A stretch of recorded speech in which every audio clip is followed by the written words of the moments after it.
Administrative action may be taken against several officers involved in the planning and executing of the Green Beret-led mission in Niger last year that left 4 U.S. soldiers dead, a report says. Military officials told CNN that if the punishment is approved by the Army, reprimands could be handed out for failures to follow procedures. Investigators are still trying to piece together what happened that day, when armed militants affiliated with ISIS ambushed a special forces team that was on patrol with Nigerian soldiers. While they won't be releasing their final report until the end of January, new details were released Thursday by CNN that help shed light on the Pentagon's probe.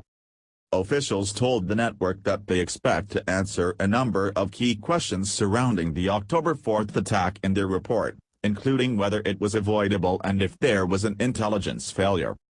Staff Sergeant Brian C. Black, Staff Sergeant Jeremiah W. Johnson, Staff Sergeant Dustin M. Wright and Sergeant Law David T. Johnson lost their lives in the ambush. 2 other soldiers were wounded. Another big question that investigators expect to have answered by the end of January, according to CNN, is why it took 2 days to find Sergeant Johnson's body.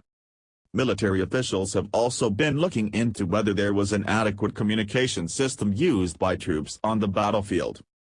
Investigators have reportedly reenacted the entire ambush, from start to finish, in order to get a better understanding of how it went down.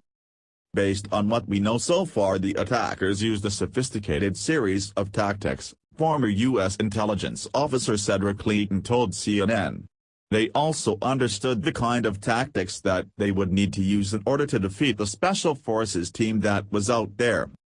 Despite being pinned down by approximately 50 ISIS-affiliated fighters, officials said the U.S.-led team did not immediately request backup from French air support, and when they eventually did, it took an hour for their jets to arrive.